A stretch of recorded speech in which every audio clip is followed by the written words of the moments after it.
All right. So this exciting new passion is coming in. All right. All right. Perhaps the situation is this. Some of you guys may have already hashed out the details of what your utopia looks like. Or maybe you've already started on the journey of manifesting a beautiful connection or emotional connection with someone. But the Seven of Pentacles can talk about reevaluating where you are to get to where you want to be. Or how you view what you're doing and how you can get to where you want to be. So the Eight of Pentacles is such an interesting card in this respect, because I kind of feel like you guys have definitely taken a step back to observe. And I know it's typically not necessarily like the go-to definition for the Seven of Pentacles, but there's a lot of observation. There's a lot of gathering information with this card that I feel like you guys are definitely doing. And the reason why is because you guys have an intention. You're setting the intention, you're setting this new project in mind, something fun, something that has a lot to do with a lot of energy, a lot of high vibrations, a lot of desire and lust and pleasure of some sort, something that gets the fires going. Some of you may have had someone come back from the past and you're reevaluating how you prefer to go about dealing with it, and if there's anything left to work with at all. What areas may need to be worked on. Okay, so we got some thinking that we've got going on here. The heart of your reading has got the Eight of Cups in this. And to me, when I see or hear about the Eight of Cups, especially when in this sort of situation and the combination of cards that we've got here, I definitely feel like we are acknowledging what's no longer working for us. No longer in like serving, giving us anything to work with. No longer allowing us not allowing us, but no longer giving us something to discover or to understand about ourselves. I think we've completely used what we needed to use from this. So the situation is that we're emotionally drained. There's nothing more we can give to a situation anymore. We've reached the top of our capacity of handling something, and now we are ready to move on. It's about moving on, changing our focus, redirecting our Northern Star, if that makes sense, or repositioning it rather. So I feel like with the Eight of Cups,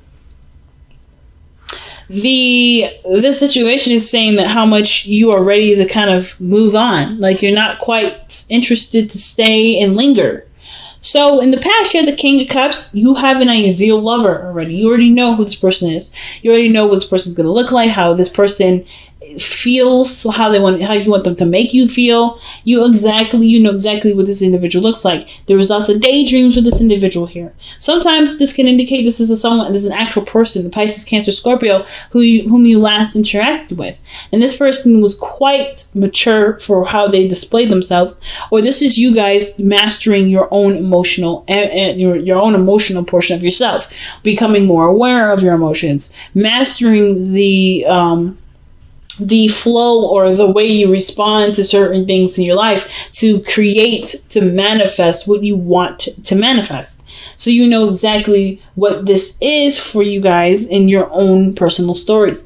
So with this translation, right, I feel like with this mastering of your own emotions here, or dealing with somebody from the past here, I don't really feel like this person was emotionally manipulative or underhanded in some way, but I do feel like this person had some serious conflict attached to that, and you've made peace with it somehow, or you've created a way to be more self-sustaining, or to have more self-esteem, higher self-esteem for yourself in this area through this kind of interaction. And I don't know why I'm connecting this with the external energy, the Five of Swords, with the King of Cups in the past, but I do feel like they have something to kind of do with it.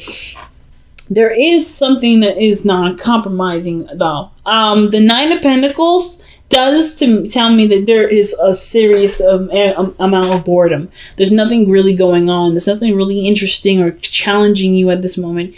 And as much as comfortable as this environment is, it's not giving you something emotionally back. There's something emotional that you're not getting from this situation anymore. So the Five of Swords is coming in where there is this change, and perhaps in perspective, about how this is supposed to look for you, or what this should look like for other people, or what this should look like for you, rather, right? How this should look, how this should be.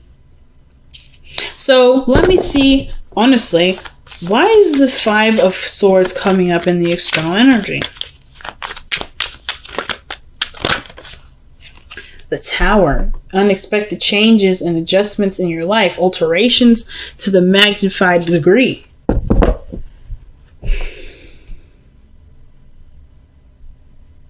But the Five of Swords is a ruthless energy. It can be very ruthless. Looking out for your own best interests sometimes, or someone around you that's looking to sabotage your way of life. But I don't think this is anyone outside of yourself.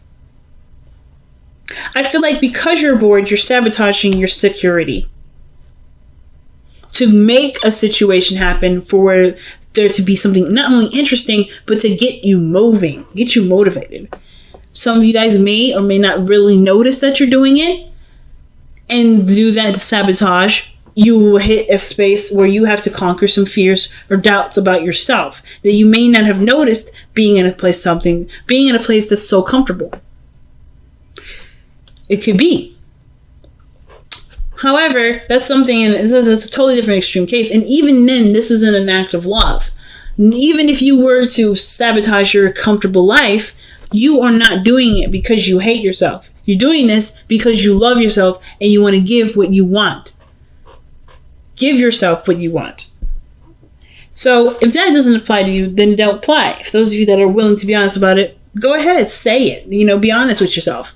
This is a situation I'm trying to get out of, and I'm doing it in a way that will definitely get me out of it, but it may not feel necessarily as ideal as I'd like it to, because it may cut ties with people, it may cause problems, we may argue, we may no longer be friends, we may have nothing to do with each other at the end of it, but I needed to do it so to set myself free, to break myself out of this gilded cage that I have put myself in, to heal myself and to love myself in ways that I didn't think I could.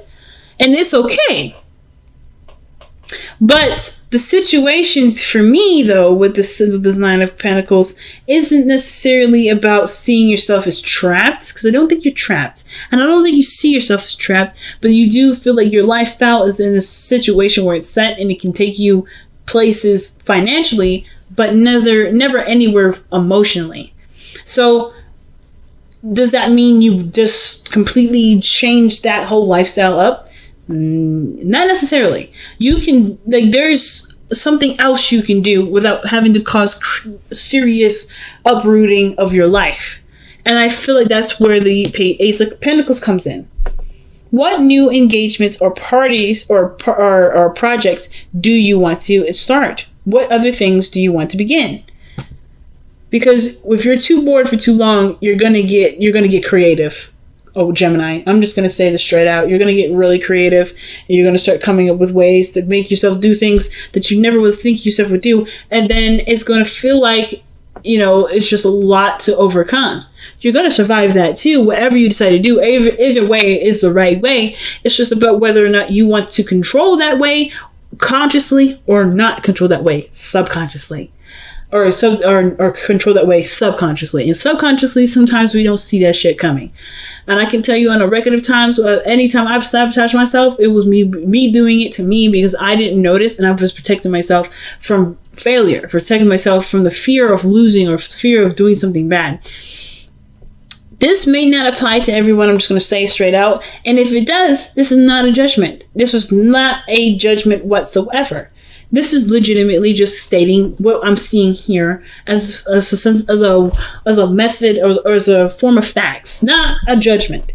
Because like I just told you, I do the same BS myself. Okay, the same thing. But I feel like instead of uprooting your entire life or trying to change something drastic in yourself, in your environment, because you're not mad at the area. you're just not getting anything out of it anymore. Emotionally and like financially and everything, you're comfortable, you're set. I don't think anybody wants to ever like be struggling again. And I don't think you're struggling. I think you're good.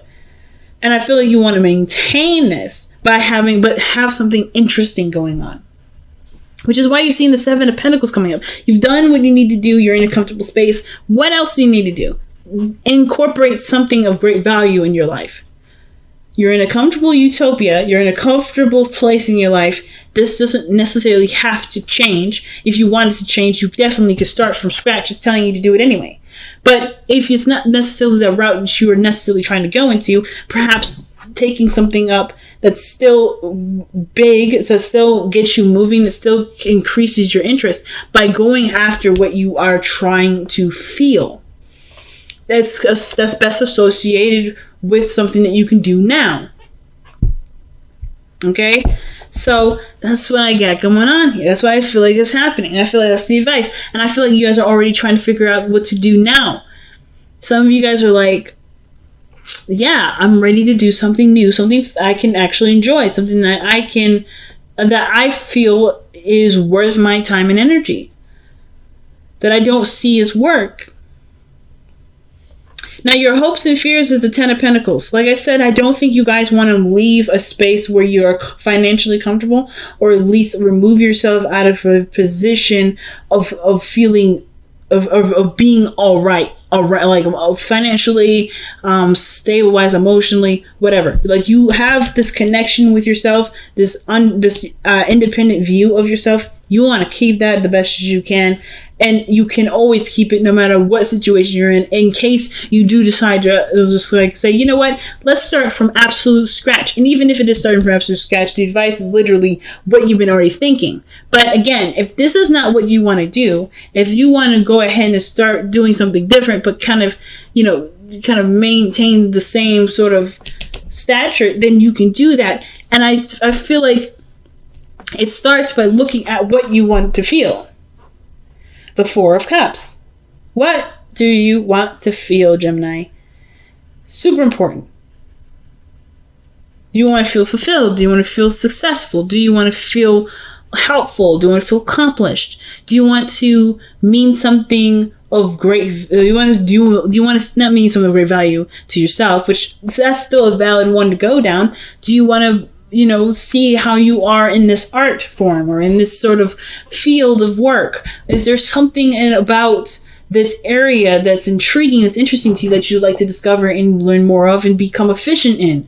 Whatever those areas are, it's all attached to an emotion. And until you find that emotion, but once you find that emotion, it's going to be super easy to pinpoint what you want to do.